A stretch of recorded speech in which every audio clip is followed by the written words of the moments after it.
ఉమ్మడి కరీంనగర్ జిల్లా వ్యాప్తంగా విస్తారంగా వర్షాలు కురుస్తున్నాయి. మెదక్, కామారెడ్డి జిల్లాలో కురుస్తున్న వర్షాలతో మానేరు వాగు ఉగ్రరూపం దాల్చింది. రాజన్న సిరిసిల్ల జిల్లాలో వాగు ఉధృతంగా ప్రవహిస్తోంది. నర్మాల వద్ద ఎగువ మానేరు జలాశయం నిండు కుండను తలపిస్తోంది. దీంతో దిగువకు వరద నీటిని విడుదల చేశారు. మరోవైపు చూస్తే మిడ్ మానేరులోకి భారీగా వరద నీరు వచ్చి చేరుతోంది. మధ్య మానేరు 17 గేట్ల నుంచి 33,000 క్యూసెక్కుల నీటిని దిగువకు విడుదల చేస్తూ ఉన్నారు.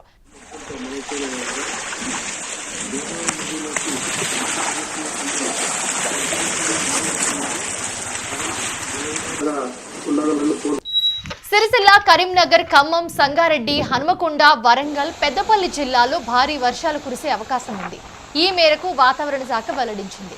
సిద్దిపేట, మెదక్, జనగామ జిల్లాలో మోస్తారు వర్షాలు కురిసే అవకాశం ఉందని తెలిపింది. అల్పపీడనం ప్రభావంతో నేడు కూడా తెలంగాణలో భారీ వర్షాలు కురిసే అవకాశం ఉంది. అలాగే ఈ రోజు ఉత్తర, తూర్పు తెలంగాణ జిల్లాలో భారీ వర్షాలు కురిసే వీలుందని చెప్పి వాతావరణ శాఖ తెలిపింది. నేడు ఆదిలాబాద్, కుమ్రంభీం, మంచిర్యాల, కామారెడ్డి, మెదక్, భూపాలపల్లి, మూలుగు, హనుమకొండ, వరంగల్, భద్రాద్రి, మహబూబాబాద్ జిల్లాల్లో భారీ వర్షాలు పడే అవకాశం ఉందని వెల్లడించింది. ఆయా జిల్లాలకు వాతావరణ శాఖ ఎల్లో హెచ్చరికలు జారీ చేసింది.